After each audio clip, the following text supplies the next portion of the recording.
Tonight, the race to get second shots in arms speeds up. So by getting the vaccine means I'm protecting people, plus myself. Starting tomorrow, second dose eligibility for the COVID-19 vaccine will open up, a move many say is needed to protect hotspots against a new COVID variant. And this particular street, it needs its life back. with the Stage 1 reopening this weekend, a bittersweet welcome back in Toronto's Gay Village. We'll have more on the calls to support more safe spaces for the LGBTQ+ community. Our country aches for our family of four. We pray that their tragedy will not be in vain. More vigils to remember the Afzal family as communities take a stand against Islamophobia. This is CBC Late Night News.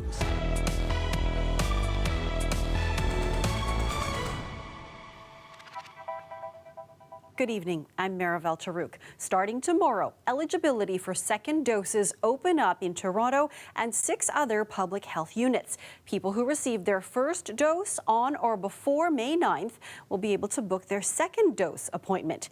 But as CBC's Dale Manukduk reports, the race to protect hotspot communities from the more transmissible Delta variant has already begun. No, this isn't a lineup for a department store on reopening weekend. It's a pop-up clinic offering second doses. It was very well managed and very happy to receive it. And everyone was moving very fast and efficiently, and that's good. The Scarborough Health Network is administering the Pfizer vaccine to people who live, work, or go to school in 4 Delta variant priority hotspot postal codes. If I can protect all the people, that's what I'm concerned about. So by getting the vaccine means I'm protecting people, plus myself. You can go in right now. While many were thrilled to get their second dose, some left disappointed. So we waited in line getting here hopeful that we were capable of getting the shot, that we qualified for it, in which we did. But our children were turned away because of different... Because of the date, I think. I guess I'd have to wait. I got my first dose on May 10th, and right now they're opening up to May 9th. Which is a little frustrating. This clinic at the University of Toronto will give the second dose to anyone who received the Pfizer shot at least 21 days ago or the AstraZeneca shot at least 12 weeks ago. But starting tomorrow, for those who got a first shot of Moderna or Pfizer, anyone who lives in Toronto or these 6 public health units can get a second shot of those vaccines if they receive their first dose on or before May 9th. And for those who got a first shot of AstraZeneca, they can get any of the 3 vaccines as their second shot 8 weeks after their first jab with informed consent. It's all part of the province's plan to accelerate vaccinations thanks to a steady supply. Ontario is scheduled to receive over 2 million mRNA doses this week. Post-vaccinated close to 200,000 people in a single day. Dr. Isaac Bogosh with the Provincial COVID Task Force knows Ontario should still focus on the hotspots. We might see a bump in cases with the Delta variant. This is very transmissible. It will find unvaccinated people. It will find under-vaccinated communities. This is about neighborhoods that have higher rates of poverty, of essential work, of precarious housing. And we can't lose sight of that. While the province is focusing on communities at high risk of the Delta variant, it isn't reallocating the same 50% of doses it did early in the vaccine rollout. If we have that collective focus to ensure that we're taking a health equity approach and not a per capita approach and just being blind to the fires that still take place, then I think we have a far better chance of getting through this together. The Scarborough Health Network will continue running pop-up clinics on Monday. Dale Manukduk, CBC News, Toronto. Toronto's Gay Village came alive today, welcoming customers back for the province's reopening weekend. But some businesses are feeling a little less secure in a community that's supposed to be a safe space for the LGBTQ+ community. Kirthana Sasitharan has the details. It's a bit of normalcy during Pride Month in the village as the colors of Pride beamed throughout the community and patrons took to the streets and patios during the first weekend of reopening in Ontario. It's kind of a relief to see some of your favorite places open and just to be able to see people having a good time and feeling like regular people again. Many businesses have survived on takeout and are excited for what reopening means for them. Our odor is also preemptively built on patio space so we can maximize our outdoor space, and we've brought on all new staff and we're so excited. We're so excited to get back into it. While some have managed to hold on, others haven't been so lucky. Businesses like the Beaver, the West End Dive Bar were forced to close last year, while others like Gay Bar, Cruise and Tango have raised money to help them through the pandemic. Rutson notes the return to normalcy is needed, especially for a community that needs a safe space. It's been that reboot that we've all needed, like, psychologically, emotionally. It's been great, and this particular street, it needs its life back. It's the comfort level of being able to walk this street, knowing all of my trans brothers and sisters who walk this street, and knowing how to talk to them and make sure that they know that they are welcome here. But the return to normal isn't always safe for all. Selam restaurant in the village was the target of vandalism Saturday night when a rock was thrown into the establishment. The first Saturday they were open for patio service, something owner Tommy Ponglanka says makes him nervous. I'm scary. Every time we used to work together with my friends, like we finish like 3 a.m. in the morning. We feel safe before, but right now we can't. Police say when officers came to the call, the suspect returned and threw another rock. After a short pursuit, the suspect was caught and arrested. For friend Alex Bourgeot, the pandemic has made a big difference on the community. It's just shocking for something like this to happen to them, but since the whole pandemic, it's been really scary in this neighborhood. Ponglanka says he doesn't know why the restaurant was attacked, but now more than ever, he's grateful to be supported by businesses nearby. The good thing of this neighbor, they try to support us too.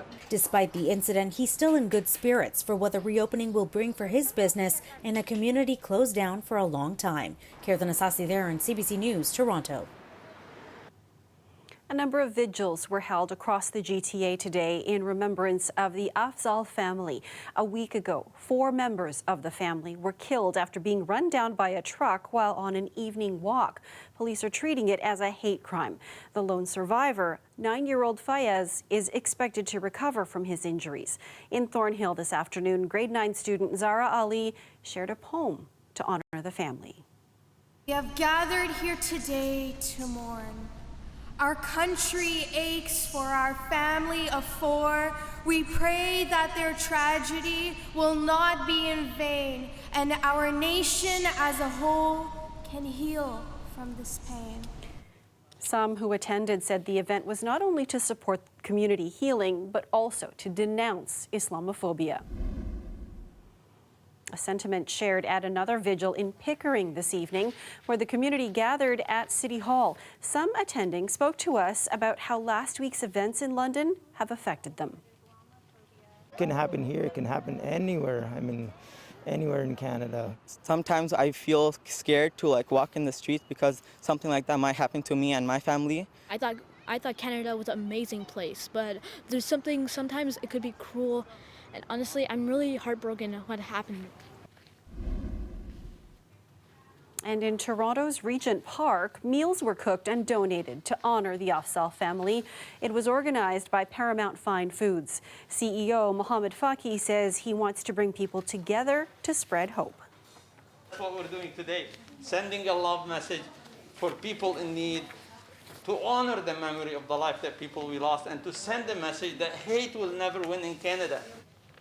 500 meals were given out to families in need. The public demonstrations of grief and solidarity have taken place across Canada. Ottawa says it will hold a summit to fight Islamophobia, and many are demanding it be followed up by action. Rafi Rujikanian has the details. We can't only address it when it leads to a crime. A week after the deadly attack that took the lives of 4 members of this Muslim family in London, Ontario, the calls to action have not stopped. On Friday, Parliament responded. The House call on the federal government to convene an emergency national action summit on Islamophobia. Accordingly, the motion's carried. Something the community wanted. I want to call for an immediate action, a national action summit on Islamophobia, where leaders come together to take immediate action on dismantling both violent forms of Islamophobia and systemic Islamophobia. So what could that look like? After a deadly rampage through 2 New Zealand mosques in 2019 killed 51, a royal inquiry made dozens of recommendations, including creating a new national security agency and plans for the police to better identify and respond to hate crimes. This Canadian advocate says he wants the same level of commitment here. We cannot We cannot allow the situation to keep going. Just not accept. I can't keep meeting families.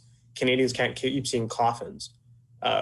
This needs to change. It's not about my frustration or the Canadian Muslim community's frustration. This is about basic human decency.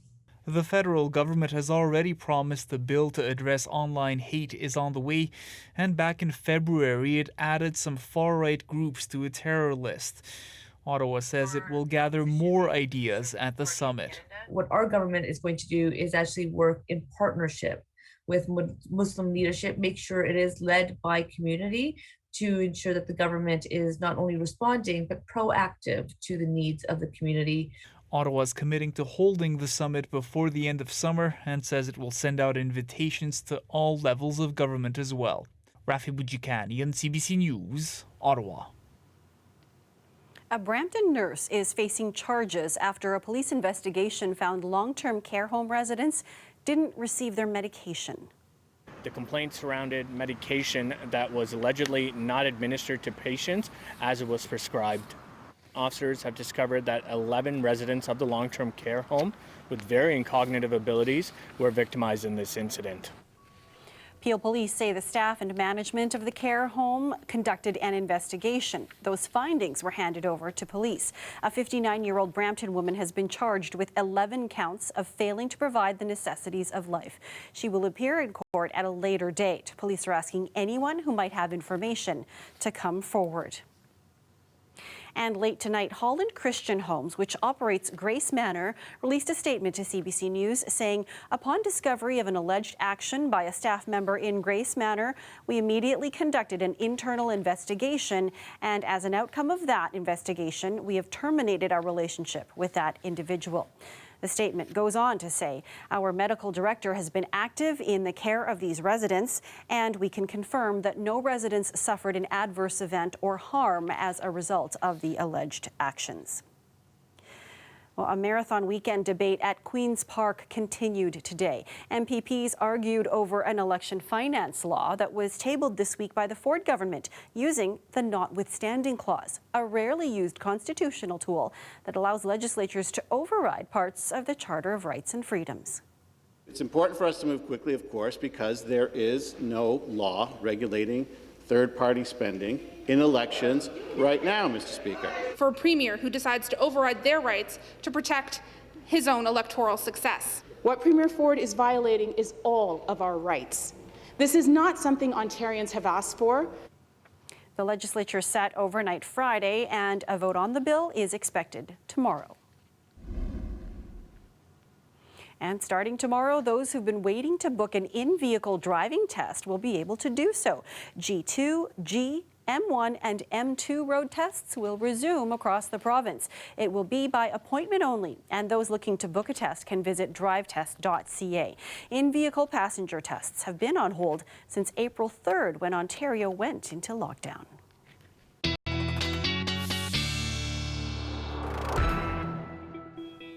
There's a look at the Toronto skyline tonight, where today we got a mix of both sunshine and rain. Something that Sophia told us was probably going to happen today. Lots of rain in some parts of the city, Sophia. Yeah, that humidity was back in the picture as well. It's been kind of MIA over the last little while. The good news, if you don't like the muggy conditions, is it won't be around for much of this upcoming work week. We're still sitting pretty warm actually right now, about 23 degrees, which is our usual daytime high for this time of year. We saw some of those storms as well, severe in nature, move through the St. Catharines area. Reports of dime-size hail there. Those are over top of the lake right now. The chance for some more storms tomorrow before we calm down for the rest of the work week. In the morning, you could see some storms on the northern shores of Lake Erie, and then throughout the day, with a little bit of daytime heating, these storms will latch on to a bit of lake breeze. They'll be non-severe in nature, but you could see them around the Golden Horseshoe, Scarborough, North York, kind of all around the GTA. They'll clear into the evening hours, and for any of you in eastern Ontario, these storms will have just a little bit more juice throughout the afternoon and evening. But like I said, humidity is not really in the picture over the next couple days. It'll actually feel quite fresh and brisk. You're seasonal for Monday with that chance of that unsettled activity. Seasonal for Tuesday, maybe a little bit of a morning shower, and then we improve for midweek. Overnight low, we hit 16, and you will be 18 with that chance of rain for Monday morning. All right, we'll see you in a few minutes for the long range. Thanks, Sounds Sophia. good. The G7 summit has ended, promising an ambitious, wide-ranging agenda in its closing communique. The latest on that and other international stories straight ahead.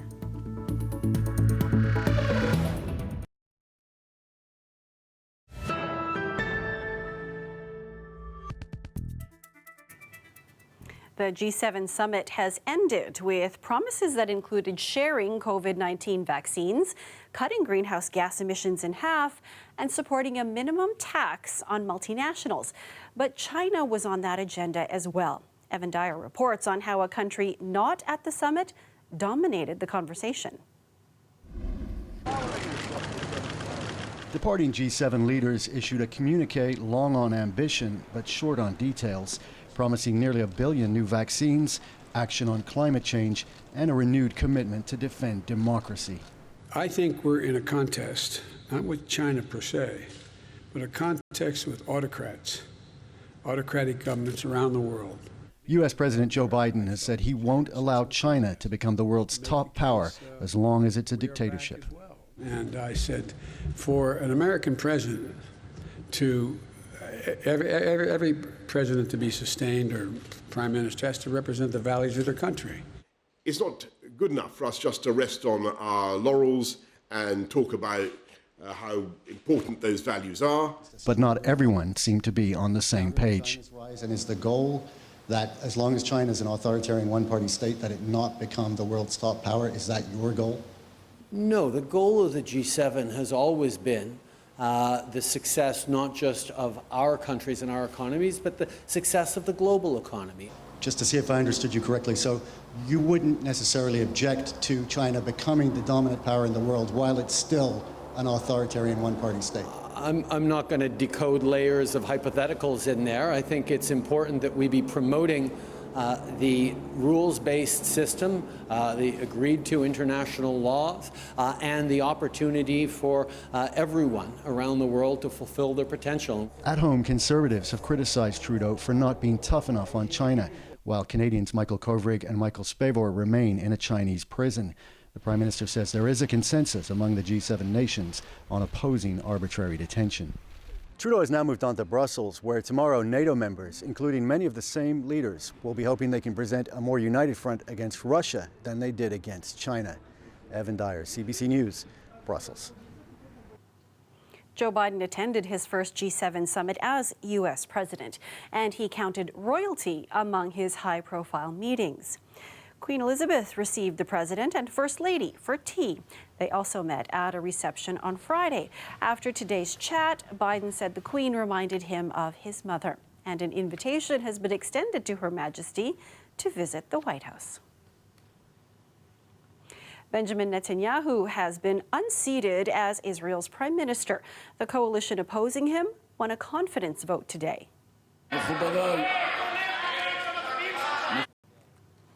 Netanyahu's backers shouted with anger across the Knesset floor. New Prime Minister Naftali Bennett heads a right-wing party, but the coalition includes centrists and leftists. It's expected to be fragile, and its majority is small. Netanyahu had been Prime Minister since 2009. The last 4 elections had left Parliament too divided for anyone to form a government. Wanted to show support. There's a lot of kids in the neighborhood, and it shows them that there's a safe space if need be. And celebrating Pride Month with creativity, a box of chalks and a few neighbors. Coming up, you'll meet a woman who's transforming the sidewalk along her block into a colorful rainbow.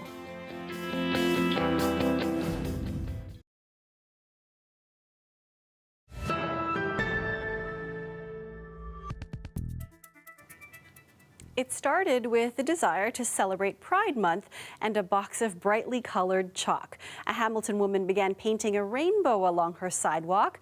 Then some neighbors joined in, covering the pavement in a long rainbow down the block. She told CBC News why it was important for her to get creative. we wanted to show support. There's a lot of kids in the neighborhood, and it shows them that there's a safe space if need be. And it's fun, and it's bright, and it's Pride Month. We drew in a rainbow all the way down the sidewalk. Each sidewalk pad colored in full. all the colors of the rainbow. So far, all of the reactions we had were positive. A lot of honking, waving, cheering. People come by just to see it, so it's been really good. As you can see, some of the squares on the sidewalk have faded considerably, so I think we're gonna touch it up and maybe every week for the rest of the Pride Month to keep it going. It was a lot of fun, and I think we're gonna keep doing it maybe every year.